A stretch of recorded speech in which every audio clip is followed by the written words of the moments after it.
خطابت کے لیے بنیادی چیز موضوع کا تعین ہے، اور سب سے زیادہ جو ہمیں موقع ملتا ہے، خاص طور پہ ہم جو مولوی کہلاتے ہیں، جمعے میں عوام سے گفتگو کا، تو اس میں موضوع کا تعین انتہائی ضروری ہے۔ تو اس میں وقت بھی مختصر ہوتا ہے، اور موضوع کا تعین کر کے سب سے بنیادی چیز ہے کہ آیات قرآنی ان کا تعین کیا جائے۔ اور اب کوئی مسئلہ نہیں ہے، اس پر مضامین قرآن حکیم کے عنوان سے کئی اشاریے بن چکے ہیں، اس پر کتابیں آ گئی ہیں، عربی میں بھی موجود ہیں، اردو میں بھی موجود ہیں، اور احادیث ان کا انتخاب، قرآن اور حدیث، سیرت طیبہ، کوئی واقعہ جو آپ کے اس جو بھی موضوع متعین کیا ہے اس کے ساتھ مناسبت رکھتا ہے، اس کو ذہن میں رکھا جائے اور ترتیب میں اس کو رکھا جائے۔ پھر اسی طرح سیرت صحابہ کہ سیرت طیبہ کی عملی جو تصویر ہے، جو تعبیر ہے، وہ صحابہ اکرام رضی اللہ عنہ کی سیرت میں ہمیں ملے گی۔ یہ بنیادی چیزیں ہیں،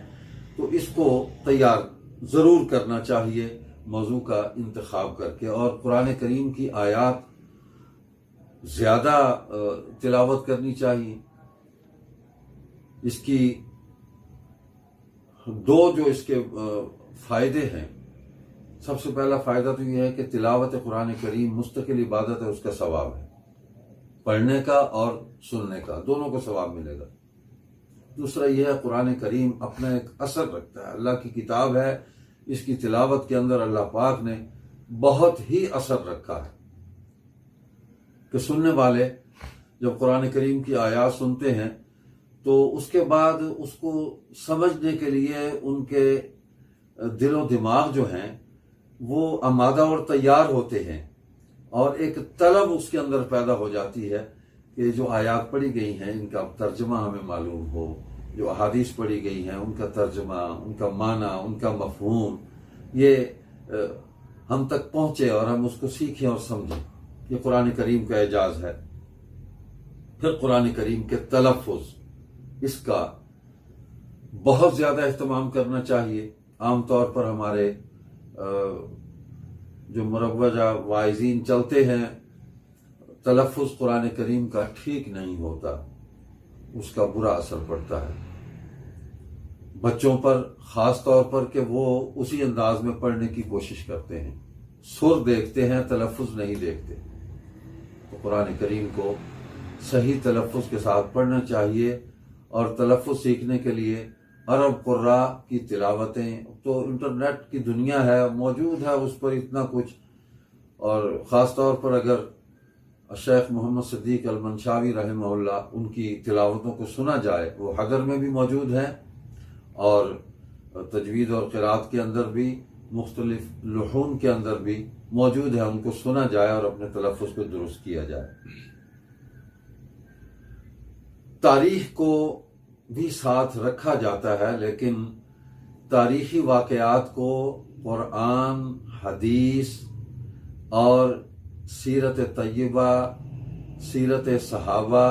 اجماع امت، ان بنیادوں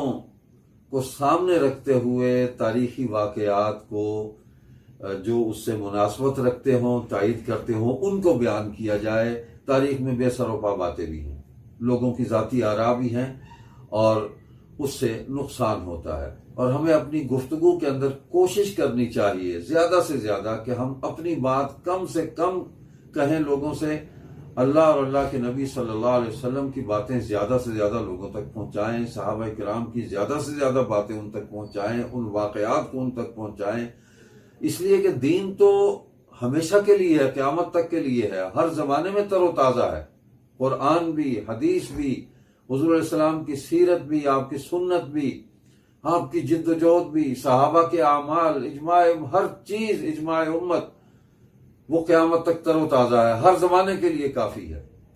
تو اس پر زیادہ ہمیں انحصار کرنا چاہیے، ہماری گفتگو تو پھر متنازع ہو سکتی ہے، لیکن قرآن حدیث سنت صحابہ کا عمل وہ متنازع نہیں ہو سکتا۔ اس پر ہم پوری قوت کے ساتھ کھڑے ہو سکتے ہیں کہ یہ تو ہمارا اثاثہ ہے، یہ ہماری بنیاد ہے، اس سے ہم پیچھے نہیں ہٹ سکتے۔